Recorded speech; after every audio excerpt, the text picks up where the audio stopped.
I'm gonna call a meeting to order. Maybe. So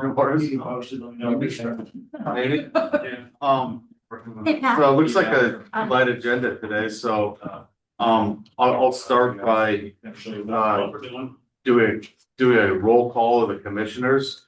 Looks like on the Zoom call, we've got Commissioner Taylor. Here, present. Commissioner Harbaugh. Present. I am not a robot. Commissioner Morris. Yep. And Commissioner Metropolis. Yes, here. Okay, so with all five of us present, we have a quorum. I'd like to introduce the lottery staff and directors are on the room. I will mention that, or Phil, maybe you're gonna Yes. have to take the lead on the Absolutely. from the lottery's perspective today. Phil Charpentier, IT Services Director. Currently, we have the Director, Bob Brown, is at a conference, unable to join. And we have the Security Director, Brian Costigan, who is also unable to join at an appointment. So it's just us. Anne Charpentier, Sales and Marketing Director of Montana Lottery. Jolene Boyd, Finance Director, Montana Lottery. And I am Chet McLean from the Governor's Office of Budget and Program. All right. Thanks, everyone. I'll move into the first item on the agenda for an initial opportunity for public comment. If there's anything for the commission to consider right off the jump here. Mr. Everson? Good. Podium here, or where do I go? Sure, please. Either way, yeah. Yeah, John Iverson, Montana Tavern Association. On the run up for the Powerball, a lot of excitement around that. And so I hopped on I was looking to see how high the number had gotten. So I hopped on one of the courier services apps on my cell phone. And I'm surprised to see Montana Lottery scratch tickets on the courier service cell phone app. And it appears as though I can't purchase them right now, but they are Montana branded scratch tickets. And I was surprised to see that because I was unaware if Montana scratch tickets have been allowed by the commission to be sold on courier service cell phone apps. And so I was hoping I could find out if I missed a meeting and that got approved or what's happening with that. That's all. Okay. Because I remember discussing courier services in general, that we weren't, the lottery stance was that we weren't necessarily going to, prohibit their activity.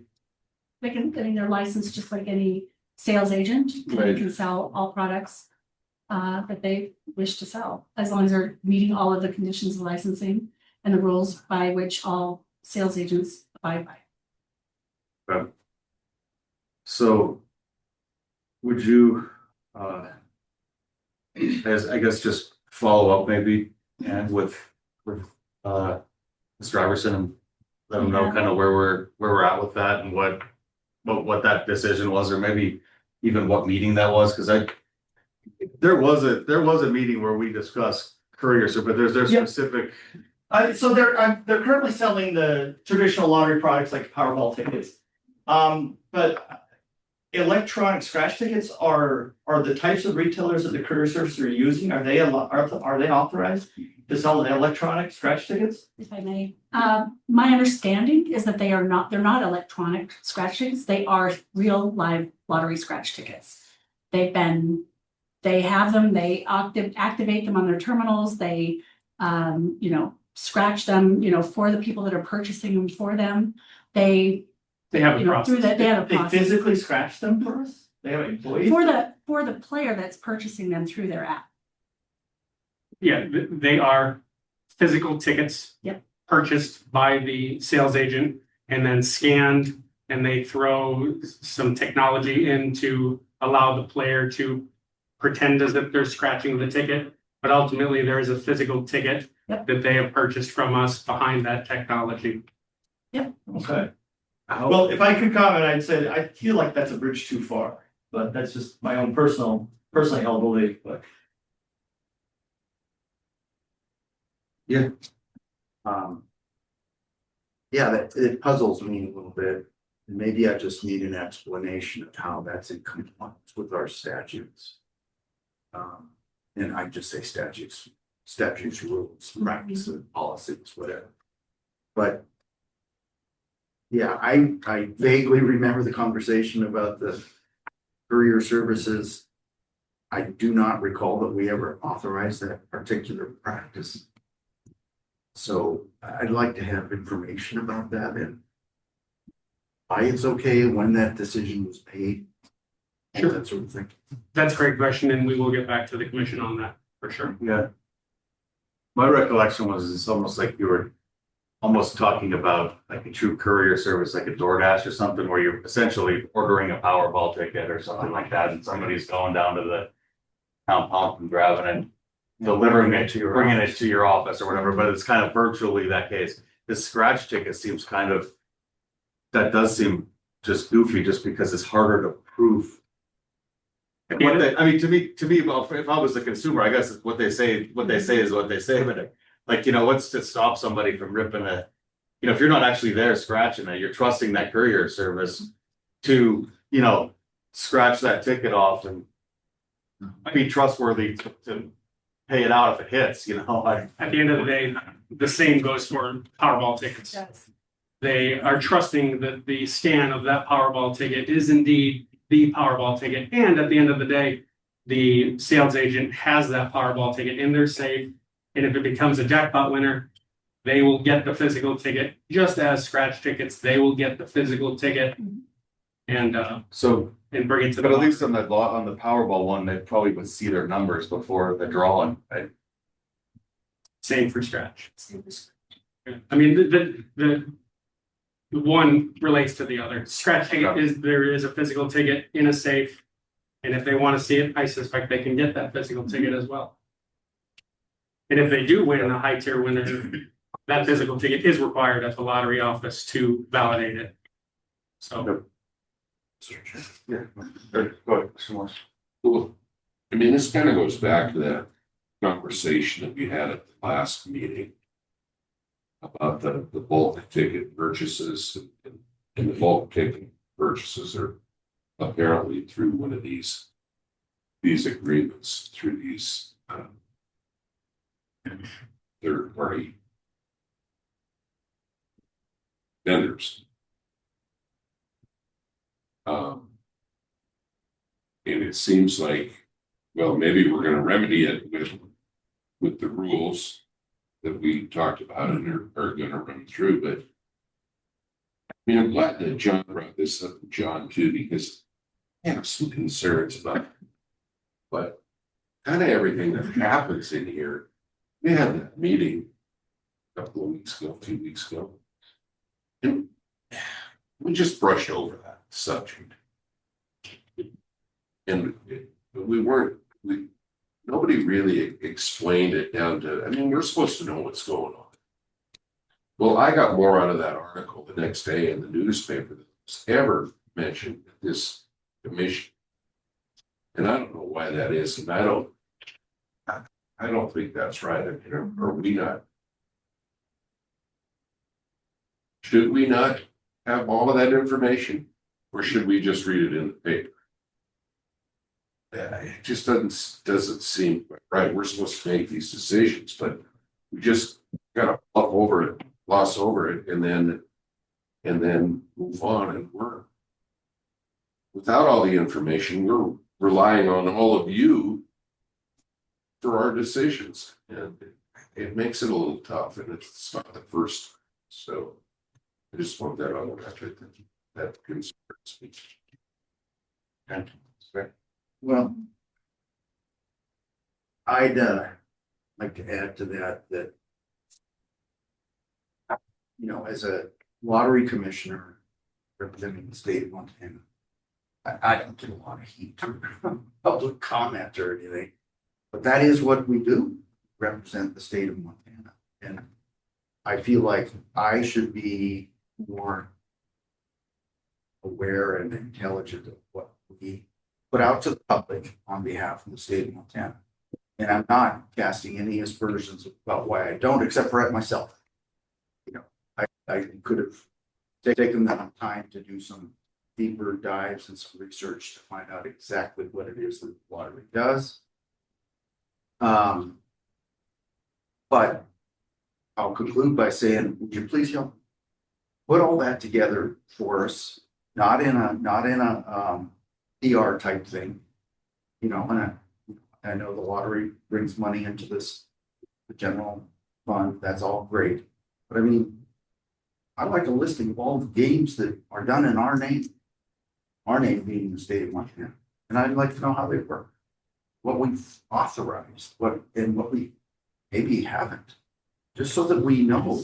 And if that's in writing and it's available to every commissioner, then we know, or at least have a very good reason to know what we're doing on behalf of the state. I would just feel much more comfortable about that. And I apologize to anybody who was thinking, well, Metropolis has been sitting here for a couple of years without saying this. I probably should have said it in the first meeting. So that's my fault, but I'm asking for it now. And if I may, Chairman, we're happy to put all the information together that you would require and that would help you in understanding the products better and, you know, what it is that we have out in the field with everyone. We're happy to always do that. We're also willing to always take you through terminals and equipment and describe it in that sense as well. So from a sales agent perspective, sometimes that's also very helpful. But we're always willing to do that anytime. So we would welcome the opportunity. Well, what I'm asking for, I'm sorry, Mr. Chairman, to go out protocol, but I'm asking for a general description of all, so that then I can read it, Steve can read it, others, and ask the questions that arise from that. Otherwise, I'm just kind of asking out of the blue. Yeah, almost like even as you bring on new commissioners, more maybe like I know, I just don't. You guys kind of came on at a different time with, you know, there was some transition in the director and all this other stuff that was going on. And because I can remember when I came on the commission, I came over for a whole afternoon and went through the whole build. I mean, you guys haven't done that and gone through all the games and almost like an onboarding thing. But I don't know that, you know, maybe wasn't happening when these guys came on, because I felt that helped me have a better understanding of all the games and all that's the exact stuff that you're talking about. But maybe a written document would be, Sure. you know, along with that. Right, I think I had the opportunity to come and see this, and you know, the staff was very good at explaining things to me generally. But I kind of needed it, right? Yeah. To embed it in my. It was like a binder or something where you come together with all the, you know, with all the games and the, even the MCA stuff, what, you know, what Right. exactly we're. And we do have we have a Commissioner 101 that we do whenever somebody is appointed. We invite them to come if they can, whether it's virtually or in person, and go through a 101 process, which goes through basically, you know, how we were created, you know, kind of our history. And, you know, then it goes into the, you know, the products and the sales and everything else. So, you know, but that's very, you know, at the very beginning when things are very fresh and very new. We're always happy to, you know, revisit that or, and then again, provide the written documentation as well. A binder or something would be great. Yeah, I think these are all great takeaways and we will act on them accordingly for the commission. I appreciate it. Commissioner Taylor or Harbaugh, do you have anything to add on that, or you put on the same page here?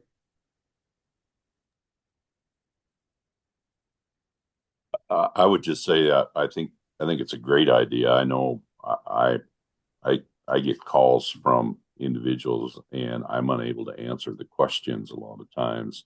And I think some of these things would enable us to at least sound like we have more information than we do as commissioners. And I would support the idea of putting something together. Mr. Chairman, Yes. I thought we solved the bulk purchases during the last meeting, that we had a plan to stop those. Yeah, Right? we did. I think what Commissioner Morris, without putting words into his mouth, was that we would like maybe a heads up that was even an issue before the meeting type of thing. Okay. get a little more read into this stuff before we show up for a meeting. Is that fair to say? Yeah. So, and then I think part of it is too, is this, as you know, with some of the stuff that's, you know, the last couple of months with the, you know, the commission, whether it was the contract approval or whether it was this bulk purchases thing, or, you know, there's some, this commission was pretty stable for a long time, and it was a, you know, I think there's maybe a liaison affair, or like, you know, hands off and thing where everybody's got comfortable with what's going on. But I think what I'm hearing is just probably let's bring everybody, and I think that some of that's going, when we get to the accounting thing, that's certainly you know, going on with that issue where I've been in the loop on that stuff, and maybe I need to do a better job of bringing you into the loop on it, you know. But I think that I think in general, from a tonal perspective, that would be, because especially with Ryan retiring, right? Mhm. Or bring on a new security director, and you know, Director Boyd coming onto her position, all this stuff. I mean, it'd be good to, I don't know if we're to micromanage every transaction that you guys are doing, but just, you know, I think in that spirit, just having more information to the commission on a regular basis would be awesome. About issues that you guys are encountering. So we're not hearing about stuff on the day of the. Agreed, and I think that takeaway is definitely well heard, and we Okay. will act upon it. Great.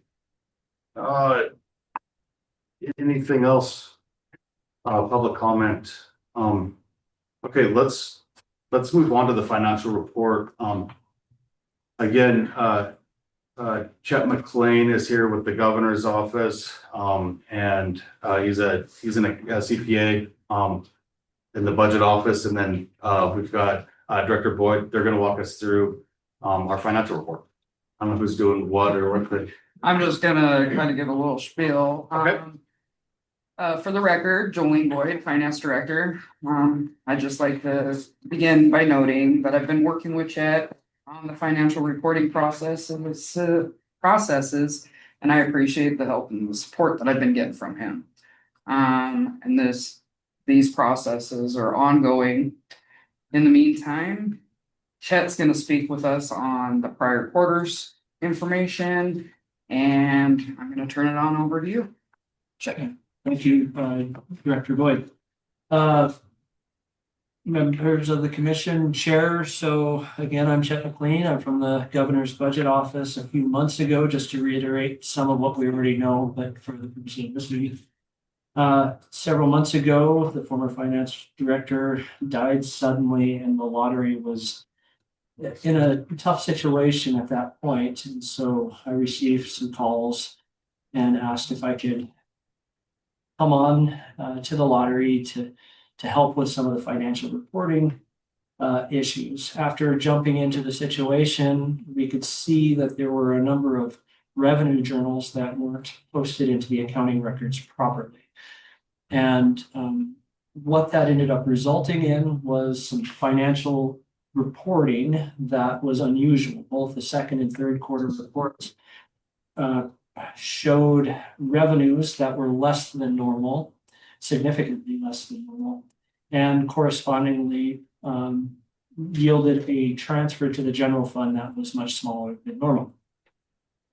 And then here I am again today to present the fourth quarter financials now. And as I testified in prior commission meetings, I had anticipated, because a number of the correcting journals were posted in the fourth quarter, that we would end up seeing financial results that were higher than normal. We do.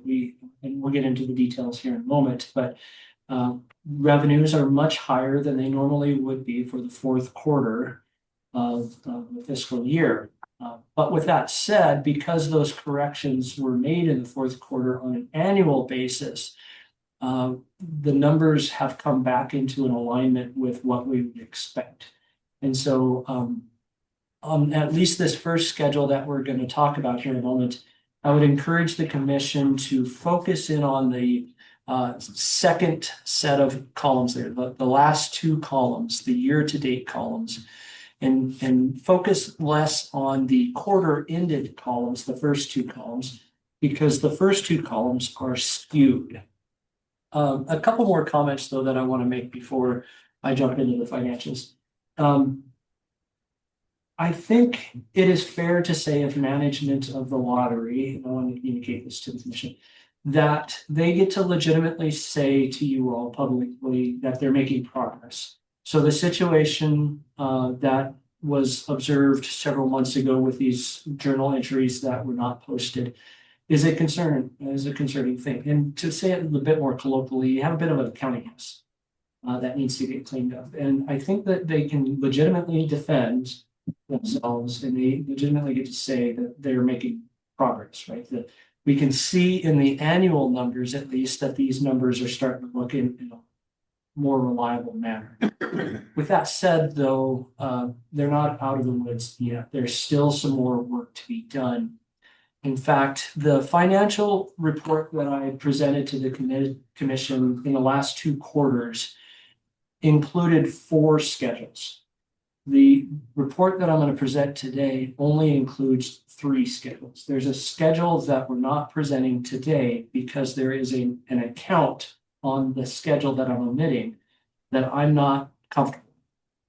I suspect, based on analysis, not on hard data, but on an analytical basis, I suspect that there might be a problem with one of the accounts on the balance sheet. So we're not presenting the balance sheet today.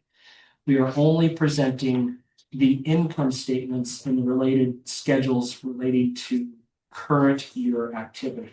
The balance sheet is a schedule that captures financial balances going back many, many years. And if I was to give you a hint about my suspicions, which I don't want to give a lot of detail on because then I'll just be speculating. I don't think this is the proper forum to be speculating. But I suspect that some of the issue that I'm seeing with that particular account, which is, by the way, accounts receivable, goes back to prior years. I feel more comfortable with the income statement schedules because it's reflecting the yearly activities only.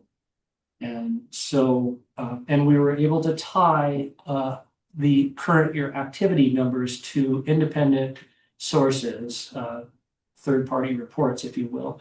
And so I have much more confidence in the income statement than I do for the balance sheet. And again, I mentioned it's the accounts receivable account on the balance sheet. So I wanted to be open about that from the very beginning, that the lottery is not out of the woods yet. We have some more work to do. And in fact, we have some time set aside next week and for the next month to dig into this issue about the accounts receivable.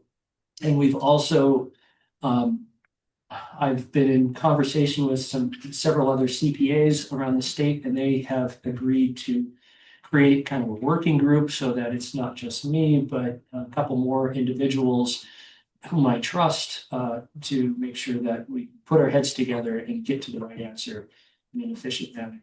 We hope to have some results to report back to you on this issue that I am comfortable with currently about the accounts receivable within a month. So we're hoping in October that we'll be able to present the balance sheet publicly. But at this point in time, because I don't have hard evidence of one way or the other, and I'm unwilling to speculate publicly, that's where we'll leave it. The last thing I wanted to say in introductory comments is, so the revenue journals that weren't posted under the former finance director have now been posted in the 4th quarter. And so while revenues are much higher than they normally would be for a 4th quarter, I wanted to mention that the transfer to the general fund is correspondingly much higher than it normally would be. And we'll talk about that more in a moment, but I wanted to at least seed that idea as we get to that section in the financials. So with that, I'll just jump into the income statement. And here we see, I want to draw your attention first to total operating revenues. And just to make the point about the fourth quarter being skewed, you can see for the quarter ending June 30th, 2025, that you had $49 million of revenues. But in the quarter ending June 30th, 2024, last year, you had $32 million of revenue. So that's a $17 million increase. And so that's skewed, right? That's not normal. That's a 53% increase. So anyway, so look at the year-to-date numbers. Those are much more useful for your decision-making as the governing body, I would argue. You had $148 million of revenues for fiscal year 25. And in fiscal year 24, you had $154 million. So that's a $7 million decrease in your revenues from fiscal year 24. That calculates to 3.9%, so approximately 4% decrease in your overall revenues from 24 to 25. The answer to why is probably a question better directed toward maybe the marketing director or the staff of the lottery, but keying off of testimony that the marketing director had made in a previous commission meeting, she stated that Powerball hadn't had any large jackpots for a while. And so if you look at the Powerball line, you had $22 million in fiscal year 24 in fiscal year 25, you've had about half of that. You had $10 million or $11 million in revenues. And so, the why the Powerball revenues decreased, I would direct to staff, I guess, but perhaps that's a reason. Powerball is being a big source of revenues. When we look at the other games that you have in front of you, you'll see that Scratch increased by a small amount, by $2.7 million from last year. Montana Cash increased by 6.2%. Montana Millionaire, now this is the first time we're seeing that $10 million in revenues finally, because even though they were earned in the second quarter of fiscal year 25, they're finally recognized in the fourth quarter. You plan for this increase in revenues over 25, and you designed the program that way, so it shouldn't be a surprise that you see a 31.6% increase in your revenues in your Montana Millionaire program, so that meets expectations. I don't know why Mega Millions decreased by 21%. Again, probably a question better for management than me, but these are what the numbers show. Also, Lucky for Life decreased by 7%. Treasure Play increased by 7%. Big Sky Bonus decreased by 1.5%, a pretty small margin. Lotto America, now this is interesting, I thought, anyway, jumped out at me. It increased by $1 million, but that is a 58% increase from last year. So I don't know what Lotto America is doing, but they're showing a significant increase, at least rationally, I should say. Sports betting is your biggest revenue source. There was a small increase there of 3.9%. So overall, again, you had a 3.9% decrease in your operating revenues. I would offer kind of an idea for you. Well, like when you do investment portfolios, you like to diversify your investment portfolio.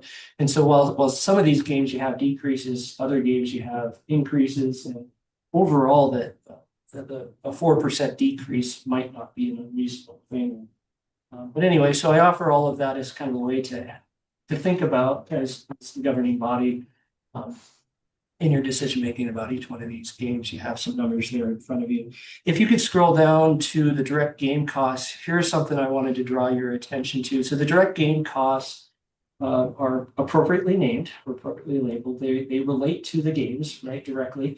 The direct game costs decreased from $127 million last year to $120 million this year. That's a $7 million decrease. Recall I said a moment ago that your operating revenues in total decreased by $7 million. So that's a kind of a comforting alignment of those two stats, that your revenues decreased $7 million, but so too did your direct game costs. And then if we scroll down to the operating expenses, another thing I wanted to draw your attention to is, recall I testified in previous commission meetings that I felt somewhat comforted by your operating expenses. They were more stable, more reliable. So the problem with the accounting was on the revenue journals. And so operating expenses wouldn't be implicated by that issue. And so also recall that I said earlier, I want you guys to focus in on the second two columns, the year-to-date columns. But here, just to kind of make the point again, if you look at the quarter ending columns, you see in both the fourth quarter of this year as well as last year, 1.4 or approximately $1.4 million of operating expenses. By the way, operating expenses are things like your staff salary and those kinds of things. And so you do actually see a slight increase from last year's fourth quarter from 1.399 million to 1.456 million. The interesting thing that I take from that and that I wanted to mention to you is there's been lots of talk about inflation the last couple of years, and your operating expenses is only increased trivially. So I would, it's an interesting takeaway that, is staff managing operating costs, even in an environment where we've had excessive inflation, you're keeping it fairly stable to what you encountered last year. And then on an annual basis, you see something very similar. Last year, you had $5.248 million of operating expenses. And then this year, for fiscal year 25, you have $5.261 million of operating expenses. Yeah, so I thought that was an interesting takeaway from just looking at the operating section. I'm going to skip over non-operating revenues. This next section is something that's a bit out of your control anyway. So for example, pension expense, that's all determined at the statewide level. But the next section after that is the operating transfer section. And now I alluded to this in my introductory comments that the transfer this quarter is calculated, and that we're recommending for approval is calculated to be $11.9 million. That's significantly higher than what you normally would expect to see. But again, that's all related to the fact that those correcting journals were posted in the fourth quarter and not in the quarters when they should have been posted, like say Montana Millionaire should have been posted in the second quarter. Instead, it was posted in the fourth quarter. And that aligns with the statements that I made in previous commission meetings that we did anticipate a larger than normal transfer in the fourth quarter.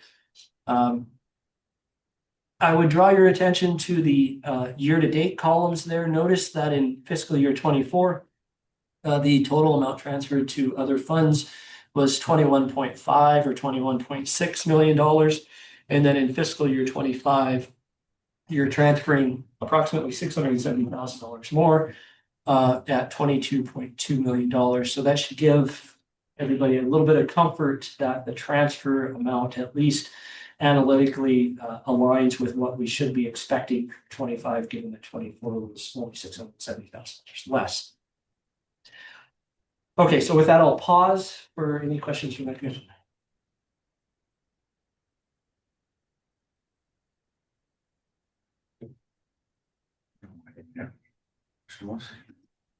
No, I don't, that's. Okay. That looks good to me. Moving on to the next statement. This is your budget to actual report. A couple things I wanted to draw your attention to for the budget to actual. So in the revenue section, of course, this is the section that's most implicated by all of those revenue transactions, but this is year-to-date basis information. Again, we see the $148 million. I draw your attention to the bottom number there in the far right column. This column shows the amount of your revenues that have been realized given the amount that you anticipated or the amount that you budgeted for. And so you have realized for the fiscal year 97.45% of your budgeted revenues. And I take comfort in that number, right? So when you're estimating revenues, you came pretty close to what you actually generated. So Powerball, for example, recall I said a moment ago that your Powerball numbers were down significantly from the prior year. But when you did your budgeting processes, you came in at 89% of what you budgeted for Powerball. And so while that decrease in your actual revenues for Powerball were down compared to the prior year, when you were doing your budgeting processes, you had already anticipated it or staffed it. And so, is that does that help alleviate some of the concerns for why Powerball was decreasing. You know, that's up for you to decide, but I just wanted to draw your attention to that, if that's meaningful information. Down in direct game costs, if you scroll down a little bit. So the amount that you budgeted compared to the amount that you actually charged for direct game costs came in at about 82% of budget. And so some of the questions that came to mind for me was, have you budgeted too much, given that, you know, you didn't have an actual percentage in the 90s, say. I like it when I see the numbers at the 90 percentile. So this one's down in the 80 percentile for what you budgeted. I don't know. I wanted to suggest to you, I don't know if I would take that as a problem, right? So when you do the budget, you want to estimate as well as you can. You don't want to over budget, but you also are a proprietary fund. And so there's some extra leniency, if you will, or flexibility. We often refer to proprietary funds as a flexible budgeting type of arrangement. So is it a problem that you came in at 82%? I would say no. If it was down in like the 50% line, say, why are you budgeting so much? But in this case, I don't think it's necessarily a problem, but we do see that starting to lend downwards a little bit at only 82%. Scroll down now to the operating expenses. Here we're back into the 90s for total operating expenses, the ratio of what you actually had compared to what you budgeted. And again, I'd go back to some of those inflationary comments that I was making earlier about, is staff managing operating costs effectively? Well, they came in within the 94 percentile for managing those operating costs for fiscal year 25. And so it might be meaningful for some of your decisions and your thoughts about how well you all are doing. The rest of the budget report, budget actual, I'm going to just gloss over. I'm not going to actually speak to, because I think it's meaningful to you as the governing body, but perhaps if you think otherwise, please ask. And I'll pause again before I move on to the next slide. There's any questions? I mean, it looks almost like the vendor fees with sports bet budget, because that's such a weighted amount, you know. There's such a heavy. It's driven by sales. Right. It's all driven by sales. So when we have scratch game prize expenses, that's because we're giving out prizes that we have to pay. Retailer commission is based upon sales. If we have a jackpot run, we pay more. So that makes just some proportion. That's all I was thinking when I was looking at that. I think it makes sense to me just looking at this. Yeah. Okay. There's no other questions. I'll move on to the final schedule that we're presenting today. Now, of all of the schedules in your financial report, this is my favorite. And so, Commissioner Metropolis, you were making some comments about, you know, usability of information and by game, for example. And I personally can glean quite a bit from this schedule. I like that this schedule lists each game in its own column. You can see the revenues, you can see the expenses and how they're being distributed to each of the games. For example, on the operating section, you have advertising. So how was the advertising budget used up in each one of those games? Are you getting your bang for your buck when you put advertising into, say, Powerball or into Scratch, you know? And so I find this schedule to be useful. And I also want to emphasize some of these additional comments that I'm making that might strike some of you as maybe a little unusual. There's some questions that right now for the lottery to answer about what its financial reporting should look like. And I would make the following argument to you all for your consideration. Financial reporting is really about presenting information to decision makers like yourselves about information that you can rely on and use in your decision making. And so if there's any questions that come up about what your financials should look like, I would encourage you to think about what it is that you need. And so if you need information that lays out each game in its own column so that you can see how, say, audit fees were allocated or advertising appropriations were used up, or, you know, personnel services, how are they being used up in each one of these games, or allocated or distributed, or however it lays out in the accounting system. And that's another point that's worth discussing a little bit with you all. So this is in the accounting system. This isn't marketing data. or other data. This is the data that is represents, usually cash flows to a certain degree. So I just wanted to give a little emphasis to that concept of financial reporting. It's schedules like this that can be used by you as a decision maker and in your evaluation of the performance of management in their duties. Scroll down to the bottom, please. And I really like on this schedule, keep going. And yeah, these last two rows, profit as a percentage of revenue as compared to last year as well. So this kind of is your profit margin. And one of the takeaways that I take from these two rows, is that you can see that none of these numbers are negative. And, so are the margins what you expect them to be? Powerball, for example, is still generating profit as a percentage of revenue at 41%, right? So your revenues were down, but boy, that's quite the margin, so is it worthwhile for the lottery to stay involved, or how much effort you should put into Powerball? Well, we got a 41% margin on it. That's producing yields for the general fund as well as for the lottery. Some of the numbers here, Scratch produced 11%, Powerball 41%, Montana Cash 34%, Montana Millionaire. You designed the program like that to have a 27%, 28% last year margin, right? So sports betting, again, your biggest revenue source, is producing 6% approximately profit as a percentage of revenues. And so I wanted to highlight that for your thoughts as well.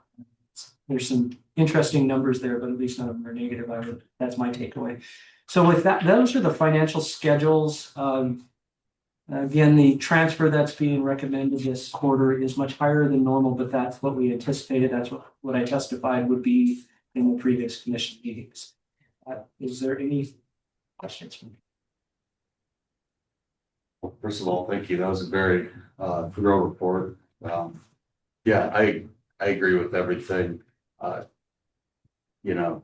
Chet just said there about the reporting. I think it's that point about now being a good time to kind of reevaluate some of the stuff, see what kind of information we want to see, what, at what level we want to see that as a commission. I think it's an excellent point, because sometimes one of the issues with just kind of preparing all these detailed balance sheets and profit and loss statements and stuff, it's easy to, to get lost in the weeds a little bit or look at a number. You want to have that stuff for sure. That's the backbone and everything, but just as an executive level of commission, where's the stuff at? And I agree with you. I've always liked that last allocation report. Any questions, for these folks or for the staff about this whole system? So, I have one. Yeah. I have kind of broad shoulders, so I don't mind looking. Why is the sports bet profit margin so much lower than all the rest? I can speak to that. Sports bet was literally designed that way. If you think about sports bet product, we have a guaranteed payout of 88%. So every dollar, 88 cents goes to the prize money. And then we have GGR, which is gross gaming revenue. We share that profit with our vendor and our sales agents.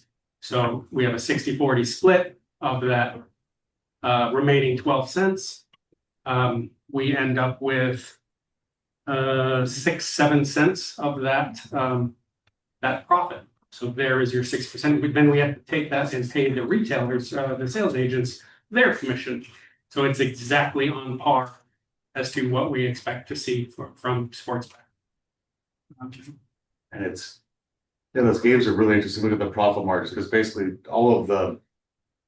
it makes sense too. All of the draw games, right? Your Powerball, your Mega Millions, the margins on those are huge, because the chances of winning are a lot lower. Like a scratch ticket or a treasure play game or sports betting, there's a much more advanced market out there where you're competing against, things of odds like coin operated machines, that sort of thing. Like, so the payouts need to be, those, if you look at those games, that if you think of like what games are competing with those type of things, there's nothing really out there competing with Powerball except Mega Millions. We got Boom and Hot Lotto the same way, and they're all super, or Lotto America, and they're all jackpot driven. So like that's where those sales figures that you said, like right now we have this massive Powerball jackpot. I expect when we see quarterly numbers here for the first quarter or second quarter, you know, as that bridges that jackpot, we're gonna see Powerball on those comparisons way up compared to that prior year. That's, you know, if you look back at those other years, you have those massive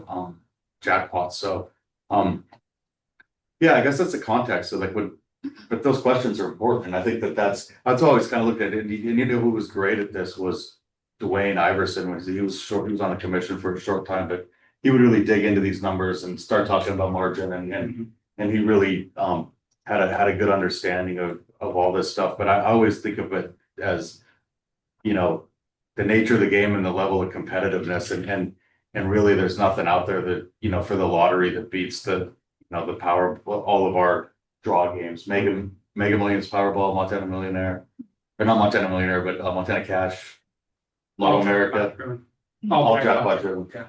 So, good question. So, online, Commissioner Harbaugh, Commissioner Taylor, do you guys have anything? No, thank you.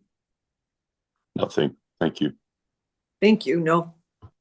Okay, thanks, guys. Vote we needed. Well, yeah, so we need to approve the transfer, you know, as a function of what one of our main things, if you did look at MC, I would say that on Chet's comment about the kind of the path forward on here on you know, digging into this accounting with the DOA accountants and some of the other folks on the state. I'm hoping to be involved in that, and I'll keep you guys informed. I'll give you guys a call as we progress on that. And I think that we're definitely on the right track here. It's just a matter of, you know, you don't want to present incomplete information. I think that this is sort of tangible information where we're looking at, I always think of like the profit and loss as sort of the easy quote unquote thing to think about conceptually about accounting, is that's the money you bring in and the money you spend. Those concepts of accounts receivable and inventory and fixed asset depreciation, the stuff on the balance sheet is kind of like, you know, it gets more complicated and there's a lot of accounting theory involved with that, where this stuff is more straightforward. So we can tell that, hey, we brought this money in, we spent this money, we have this money to transfer. So I'd be comfortable. I mean, I'd like to, you know, as a statutory thing, when we were meeting and going through it, you know, that's one of our things that we've been dinged on an audit before on this about not approving a transfer. So I think we do need to approve the transfer. So I would entertain a motion to approve the financial report. You guys. So that transfer is like $12 million, is that right? Yes, sir. So Okay. Should drop was.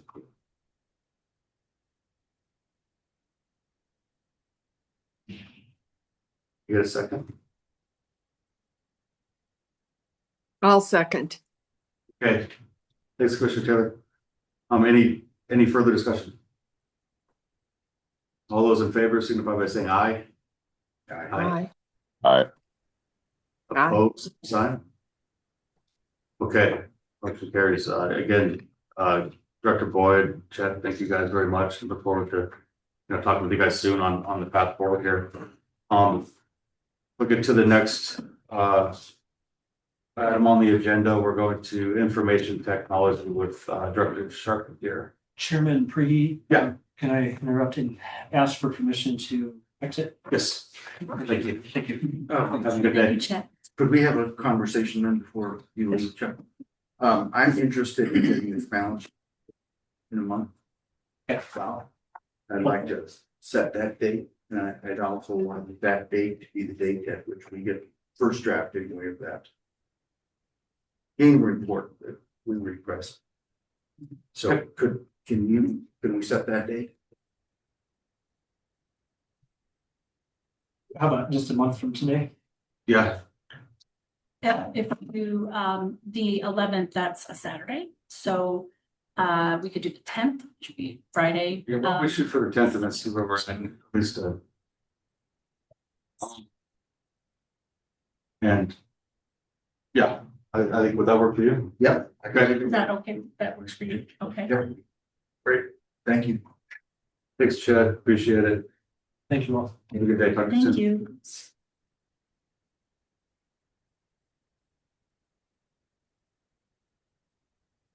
Philip Charpentier, IT Services Director for the Montana Lottery. We're gonna move into the IT portion. Since the last commission meeting, the IT department has been hard at work testing and deploying updates, upgrades, and resolutions to our current environment. We have helped the sales and marketing department with promotion testing and production implementations. We ran a discount promotion on Montana Cash with Max Cash at 4 of our Reynolds Market locations over the summer, and that was very successful. We have also tested and deployed resolutions to pen test findings on our forward-facing assets, the sales agent portal, and the Sportsbet Montana mobile environment. We've also tested and deployed smaller updates in production dealing with kiosk accessibility mode improvements. And I mentioned sports betting earlier. Concerning our sports betting environment, we have also worked with our vendor and subcontractors to investigate and resolve a sports betting mobile application issue and annoyance where players were having trouble placing their bets in location. Lots of progress on that front has been made, and even more to come. We will be improving that player experience. We had complaints and we investigated, and we're making progress towards resolving all of those mobile app sports betting issues. Also, this past summer, we welcomed the Multi-State Lottery Association staff here in Helena for our biennial Muscle Rule 2 compliance review. We are currently awaiting their results from that review. Per contract requirements, we're also awaiting the vendor final SOC 1 and SOC 2 audit review findings report due within the next month here coming up. So that is something that we do every other year. My network and system administrator has also upgraded all of our lottery staff workstations to Windows 11, well ahead of the SITSD required timeline. End of October was the deadline for that, and we completed all of those on time ahead of schedule. A very big project that the IT department has been working on in conjunction with sales and marketing has been the launch of the new website, new mobile application, and brand new Players Club. We now have a refreshed website and mobile application and a brand new Players Club experience for our Players Club members to enjoy. The launch encountered some issues, but nothing that our vendor and subcontractors could not handle. We continue to review and upgrade that experience as we encounter or hear from players reporting any concerns. Overall, the launch was a success, and we will continue to improve upon that going forward. Finally, concerning the RFP, we have completed that process. I'm sorry.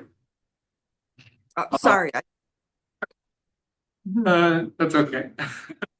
Finally, concerning the RFP, we have completed that process in compliance with and under the oversight and guidance of the Montana State Procurement Services Division.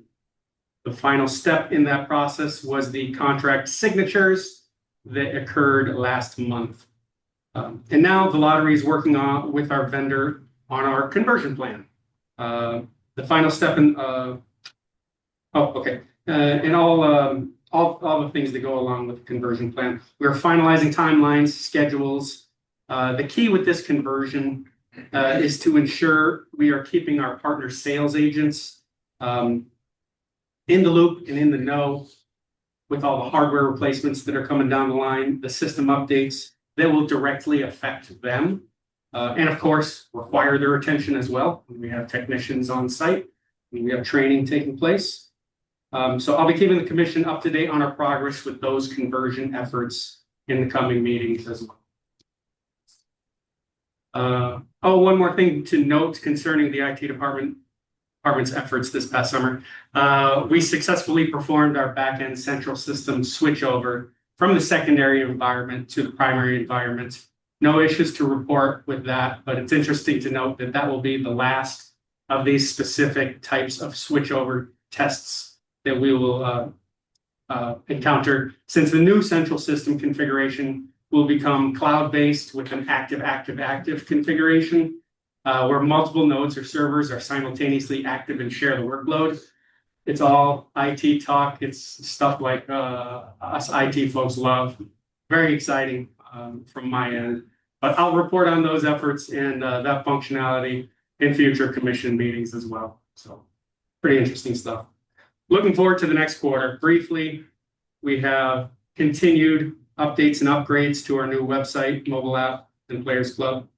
And of course, conversion efforts already in progress and continued for the foreseeable future. And finally, testing and go live readiness for the updated 2025 Montana Millionaire season that will start on November 1st and most likely sell out on that day as well. But we're going to be ready to start sales and to perform those drawings afterwards. So that's all I have. Are there any questions?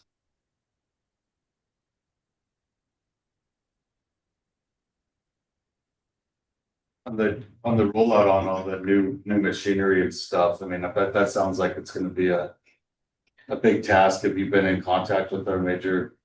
I mean, all that stuff is starting. Absolutely, And yes. when does that kick off again? Like, when are you gonna start actually stuff out? It's already started.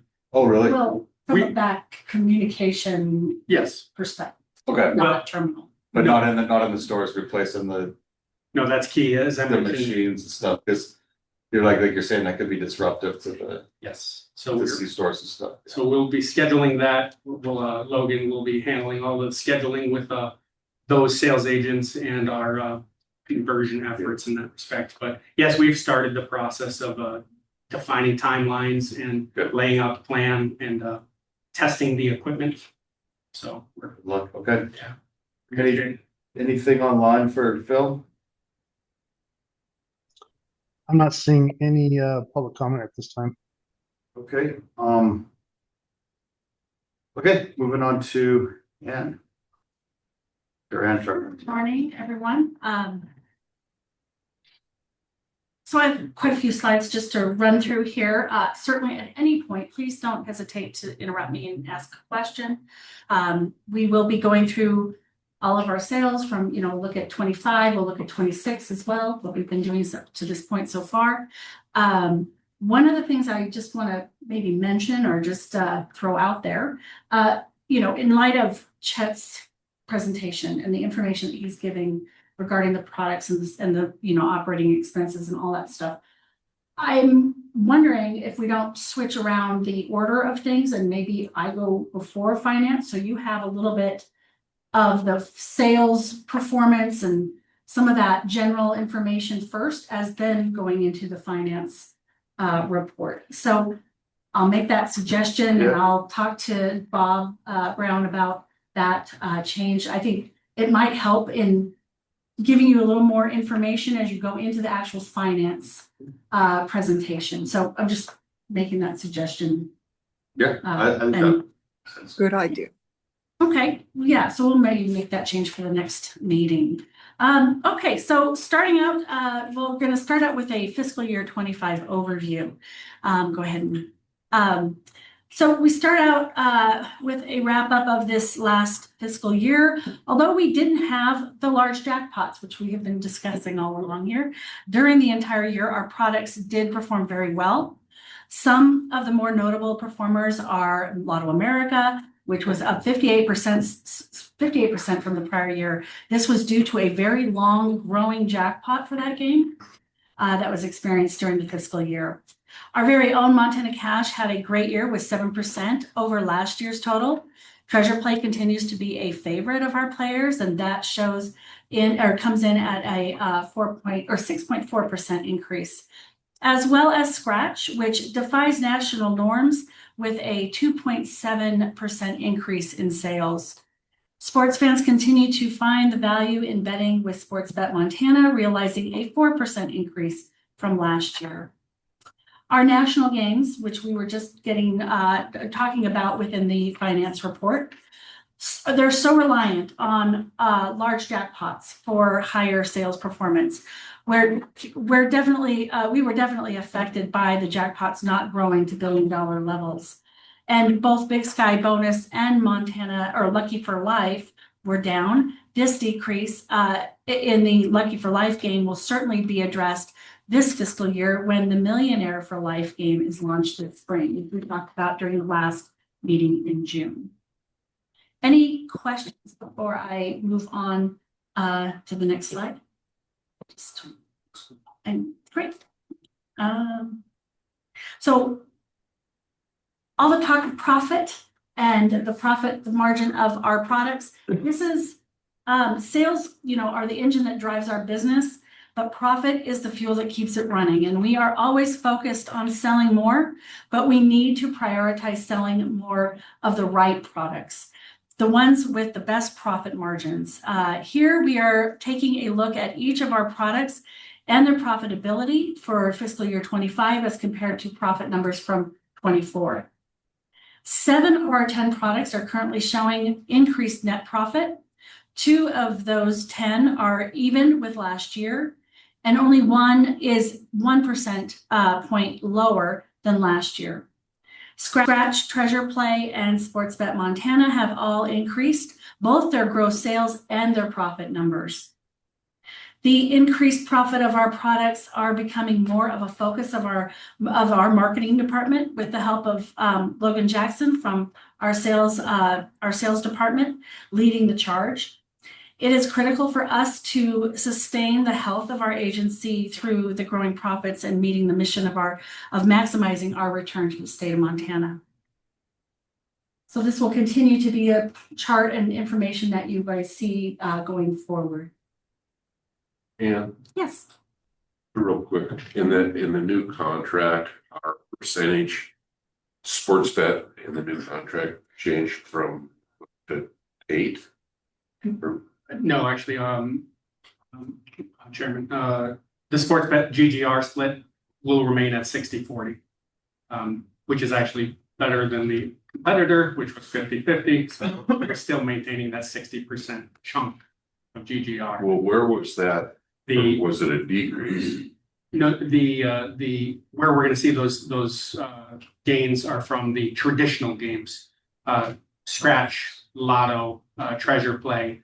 Instead of 8% vendor fees, it's now 5.05%. Okay. So that should drive those.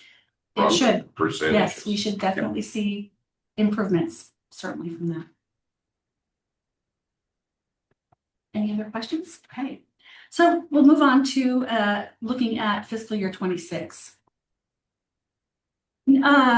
As we close in on the end of our first quarter, our products are performing very well. As you may recall, we had a $1.8 billion Powerball jackpot that was recently hit on September 6th, unfortunately, not here, but in Texas and Missouri.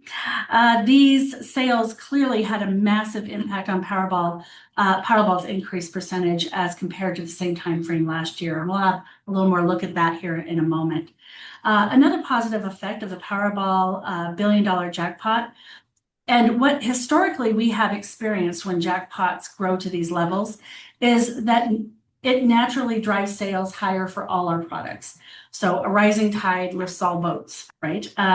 Lapsed players or players who don't think that they should play until the billion-dollar number is reached, return to play and will also buy other products as well. The positive performance for games like Lucky for Life, Montana Cash, Big Sky Bonus, and Scratch can be partially attributed to that Powerball effect.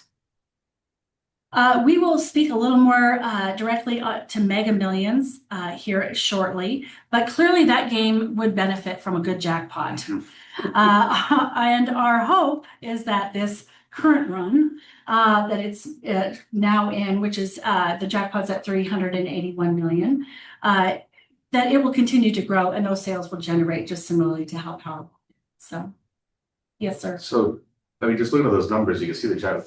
That's 7.8 million. I think that was the total for the entire fiscal year, 10 million. Yeah. You can see how the jackpot Yes. affects. So we're not even, not even through the first quarter yet. You know, we're, right, I mean, we're 2 months in a week, 2 months in a weekend, and it's 7, 8, and the whole year did 10 last year, so these jackpots can really, and that's all the 40% margin too, so. Yep. That's, so the state's doing Correct. well when that happens. Absolutely. And it, you know, we talked about the budget, and I'll just kind of touch on what Chet was talking about with regard to what we budget and how we budget. You know, it's really about looking at the history of a game and how it's performed. We can sometimes look back and say, oh, well, we anticipate we're going to have a jackpot in this year because we didn't have one last year. You know, but we do try to kind of spread out that, you know, those budget numbers over a period of time versus just looking at 1 year, because you never know what's going to happen, and you don't want to, you know, adjust, do wrong by the budget. So it's a juggling act a little bit, but thankfully we do have a staff who knows these products really well and how they perform, and we have a lot of history also to draw from as well. So looking at Powerball, so just as you were describing, yes. Question before I forget, Mhm. what's the likely impact of the fact that the Powerball that was hit in Missouri, Texas? Correct. Yeah. Mhm. What's gonna be the impact now that that's been hit? Oh, it'll drop. I mean, Uh, well, not only that one, but I mean on our leads. I mean, there will be like a slight, you know, decrease, obviously, that, you know, that effect that Powerball has on our products. You'll see for that particular week, and, you know, you'll see that everything's up. You know, there will be a slight decrease, but, you know, those games operate on their own. They have their own players, they have their own marketing that's supporting them. So we don't anticipate, you know, a dramatic drop for all products because Powerball is down. That's not, you know, that's not how they're designed, nor how we market them. So, but we anticipate, you know, there will be a bit of a drop, but, you know, that's why we have a series of products available, and they're all at different jackpot levels. They're all at different price points. You know, we're moving wherever the player wants to go. We give them lots of options. So Mega Millions now is growing, and the hope is that those players that were playing Powerball for the larger jackpot would just, you know, potentially move over to the Mega Millions side. Does that answer your question? Yep. Okay. Okay. Thanks. You bet. So looking at Powerball specifically, starting with nothing will cause a 295% increase in quarter sales quicker than an $1.8 billion jackpot. We also drove sales for us specifically were our Powerball winners that we had during the jackpot run. Next slide. We had winners across the state from this jackpot run, from 100,000 to a huge $2 million winner that was sold at Rose Hours in Missoula. Winners are the best messages for us to share to the public anytime, but especially during a large jackpot run. So we were really pleased at the number of winners we had, large winners. And yeah, it was just a lot of fun to see that those winners come out of this particular jackpot. So looking at Mega Millions, it does show that decrease in sales due to the $1 billion jackpot during the beginning of last fiscal year. That's why you see that big discrepancy of 1.2 to 1.8. Chase Peasley, our drop product manager, has been taking a deep dive into the performance of this game since we implemented the changes in April. So if you remember, we changed this game from a $2 price point to a $5 price point. There was a lot of changes within the price structure and also the starting jackpot. So the next slide. So the lack of jackpot growth and the loss of players due to the increase in the price point, $2 to $5 per play, sparks concern and poses a challenge to us as a marketing department to increase play and perceived value of the game, even at the lower jackpot level. This will be no small task, as the data shows that the $5 price point has significantly affected the player opting in at the lower jackpot levels. Our average daily revenue is down 29% as compared to past similar jackpot sales. Not helping things is the slower jackpot growth, as I've mentioned. With less people willing to put $5 down early in the game, the slower that jackpot will grow. So if there's not as many willing to put that $5 down, then it's just going to slow that jackpot growth, and that's what we're experiencing. The growth per day on the second chart shows that slower growth. We have learned a great deal about player behavior with this particular game change. We have concerns about the performance of the Millionaire for Life game, which we also includes a price point change to $5 per play. But we also have an opportunity to build the game portfolio and at that $2 and $3 level, and kind of see where we can put other products where the Mega Millions project was prior, that would help us in achieving more profit for the state. So we are looking at this. We're watching it closely. We're not the only state experiencing this. This is an effect that everybody is seeing, some more than others. But we are watching this closely, and of course, we are applying what we know to the Millionaire for Life launch that we have coming up this next spring. Any questions about Mega Millions? I mean, it's the theory there, though. Once that jackpot hits 800 million, then everybody comes in at $5. The sales are gonna go crazy. And that's the anticipation.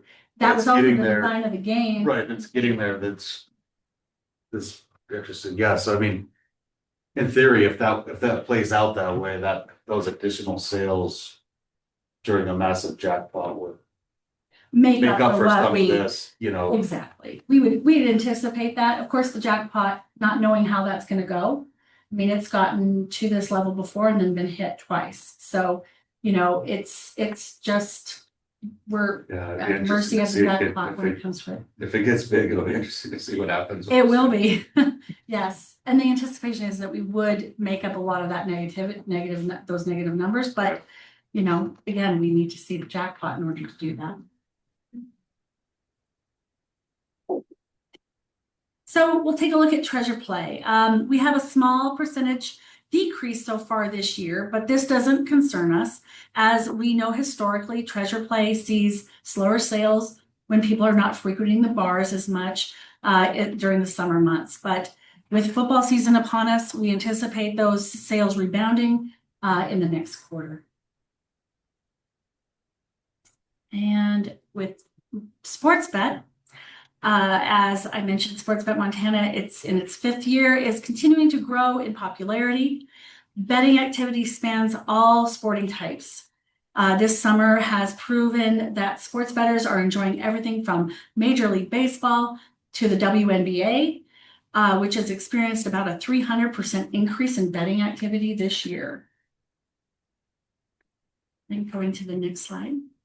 So some takeaways and some information about just the performance of Sportsbet, and the chart, the pie chart in the chart below on the right side is since inception. So since we started sports betting 5 years or plus ago, but the key takeaways for fiscal year 26, sales are up 18%, and we've seen really great wagering with basketball and baseball. Basketball sales were up 136%, and WNBA was a big part of that increase. Baseball sales are up 11. Baseball has been terrific for us. MLB has really performed well this summer and continues to do so. And then table tennis. Boy, that has just taken off. Wagers are up 226%, with an increase of 95,000 in total sales. We've always asked why table tennis? Why is that? But one, it is offered it's live during the night, like in the evening, because it's played usually in Asia, and live wagering is available during that time, and there's a following of it. It's kind of interesting. Never would have thought, but who do I know? Are bettors finding that market to be profitable? I mean, I do you know presume the so. sales? Like, I wonder if there's just they know something about some player or something. I don't know. It's just, It's a good question. It's not something we've dived into, kind of dove into, Right. but I think it might be a question that we would ask once we do, any additional research going forward. I think it's not it never ceases to amaze me the popularity of certain sports. As we watch sales, all the time and very closely, we'll see Aussie rules football all of a sudden take off. And it just could be that there's a Netflix show that's showing more, is showing something about that particular sport and people are more engaged in it. And it could be just that. I mean, there's all kinds of factors that can drive certain sports to be more popular than others. We always questioned we thought NASCAR would be something that people would gravitate to, and they just haven't. It's not a sport that people wager on in a great deal. But we thought it would be more of a popular sport to wager, but again. have you heard of the Ocho, the ESPN network that Mhm. shows like rock skipping and cornhole, pickleball? Do we have markets for those or? So I don't, we may have there may be markets, we just maybe don't offer them. Right. But we are looking into, what additional markets, it's about the provider of the book, the data that's Right. coming in and what they offer. And a lot of those. Like it's risky. Yeah, exactly. So a lot of those sports they don't offer because of that risk and because they don't know enough to set markets for them. So they're not going to put markets out for that reason, which makes sense. Just think how wonderful it's racing. I know. Seriously, you guys did, I know football season has started now, so you can see that Mhm. it's popular, sportsman, of course. Mhm. But you did that promotion with the parlay Uh-huh, promotion. yes. Do you know how that worked out? It worked out well. I have some results for it. I didn't pull them up or into here because we just received them yesterday, actually, because we only did this last week. We are going to we're going to do it again and offer it again. It starts from today, started this morning, for another week. And it's a parlay boost that we've done before. It's just something to kind of encourage the parlay participation, which we see is actually really good in Montana. We actually have really good parlay numbers, anywhere from about 35 to 42%. They average in that range for both mobile and for terminal. So, but it's just something, a little bit of a customer appreciation. Thank you for being a That's, player. And I wondered if you continue it but it's just kind of on. I mean, it's not something that'll be permanent No. or you'll just do it. right. What kind of money does it cost you to do that? So if I remember correctly, and I don't know, Logan, maybe you or Pat, right, if I remember correct, but I believe it was 5,000 that we actually paid, in those boosts over that from Thursday to through Monday of last week for football. And it was those markets, and so it was about $5,000. That money is marketing money that we're utilizing through our contract with Intralot. So And it that's was where that is being funded. What, it was a 10% bonus on a. 30%. 30% on a $10. Yeah, let me, I can kind of pull that up here. Just give me 1 second. Sorry for that. I didn't have that pulled, but.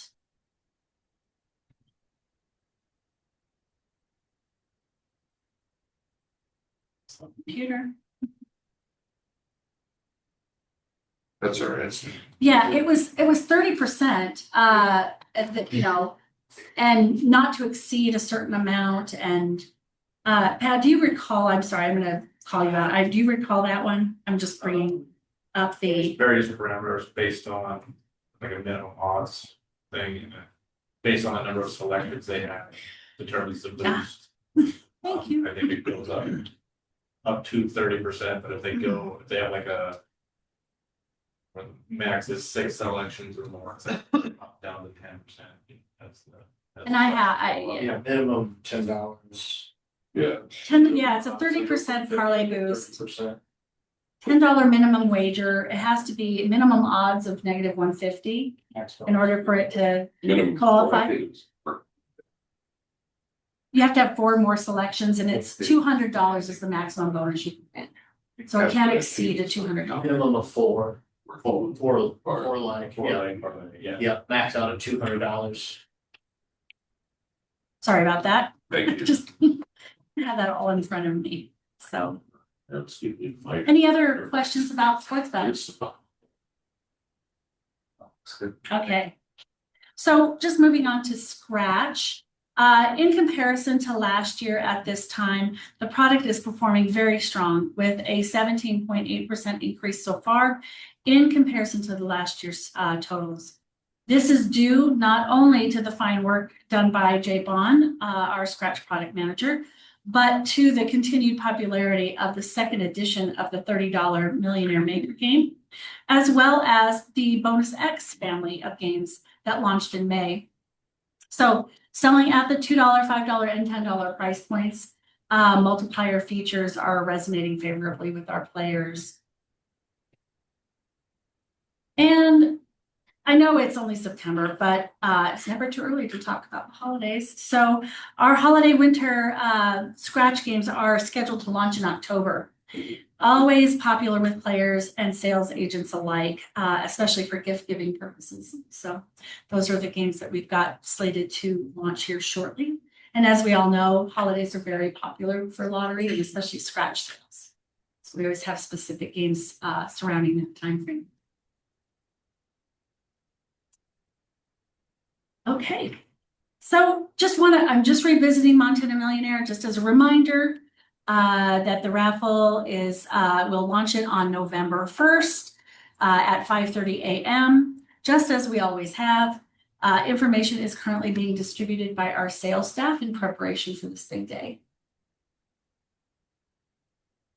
And then another reminder is regarding our Millionaire for Life. As previously mentioned, Millionaire for Life work is continuing and ongoing.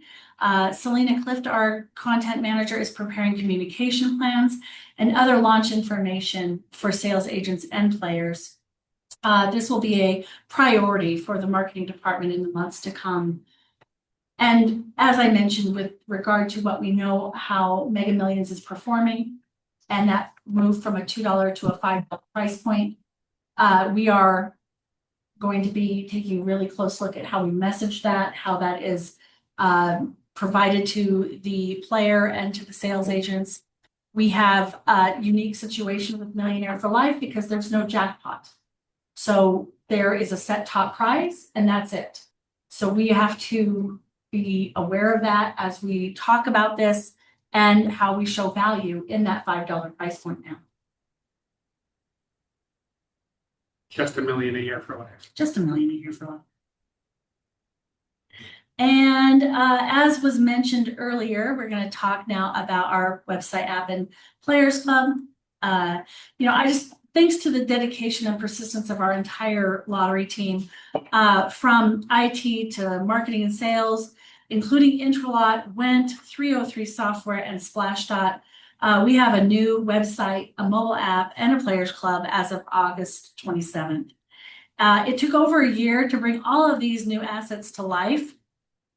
It had been over a decade with the older versions we recently replaced and long overdue for upgrades.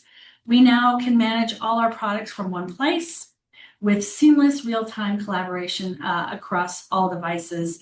The data analytics available to us with these enhancements are going to help us greatly with decision-making down the road and for future promotions and products.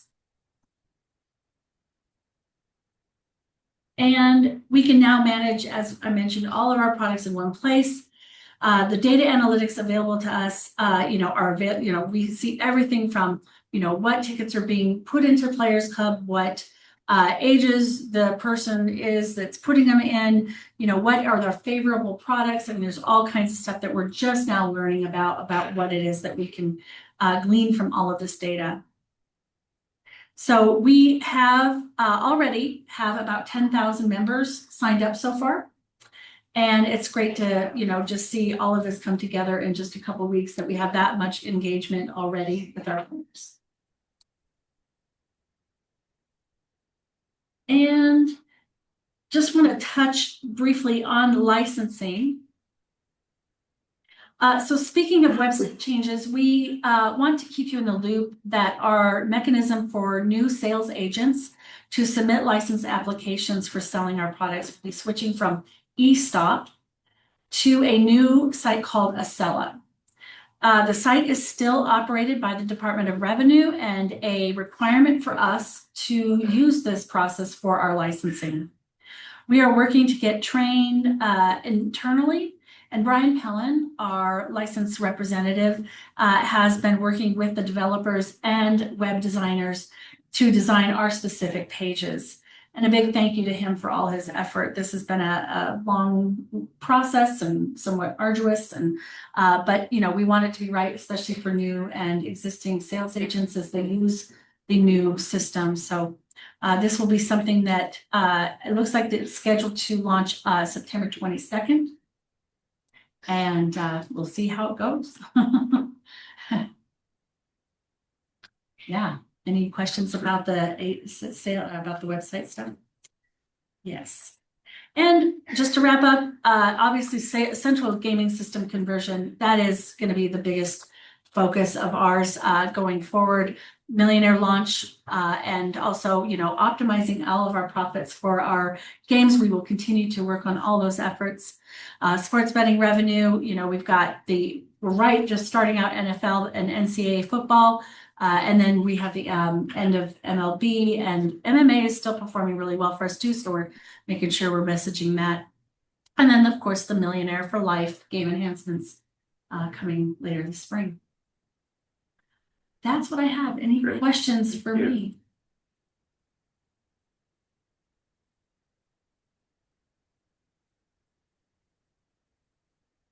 Tony or Jenna, you guys have any questions on the sales? No. No, thanks. Thanks, Ann. Thank you. We're turning it over to not Director Brown, but I think Director Shuttle. Bill's gonna give a director's report. Or Well, an update or a. Just a quick update, Bob Brown did mean to dial in, however, he was unable to today. So there's no direct report. Okay. That leads us to additional public comment. Anything online or anything else in the room? I got to see her, but I was curious. John Iverson, Montana Tavern Association. The average sales agents that operate a gas station or a grocery store, they don't offer treasure play, correct? Not right now, no. But they can sell electronic scratch tickets? There is no sale of electronic There's no electronic scratch tickets. in Montana. The tickets you're referring to are backed by hard copy scratch tickets. So the agents, the courier agents who offer that product, those are actual Physical oil covered scratch tickets, okay. I was able to purchase one when I was sitting over there too, so I failed earlier, but they are selling them now, so. Okay. Again, I think that's a bridge too far. I think that scratch tickets are scratch tickets and people should scratch them. Thank you. Scratch your own itch. Sorry, I agree. Okay, How would we go anything about else? prohibiting that? Would it take legislative action or in the lottery, create rules? Probably one or the other, I would imagine, simply because it is one of our products that every sales agent has the ability to sell. And they are a brick and mortar sales agent. They have a unique method of distributing those. However, So we could prohibit that practice of junk of electronic, even though they're backed by actual tickets. By a rule. the opportunity exists. We would have to speak to legal, of course. Rules. Could you give us an idea on too, when you're putting that together about what the sales volume is? other than John back there buying his tickets? Did the only one, or is there a lot? I mean, I'm just curious what when you put that together, I'd like to see what the extent of what, you know, the extent of The only career that is doing this is Jack Pocket. So our Okay. career that's out of Missouri. Okay, And they're brick and mortar. They are, You just said, it. I'm assuming. they are. Okay, Mike, anybody online? I am not seeing any questions online. okay, how about the December 4th? For the next meeting, does that work for everybody, as far as you know? No, Thursday. It is. Should be good. Yeah, that's good with me. As far as I know, it works. I'm looking forward to the October 10 meeting, Okay, right? That's so we'll get that out to everybody. Yeah. Mhm. Okay. I will, yeah, we'll follow up on all that stuff and, go from there. So without anything else, I entertain a motion to adjourn. Better.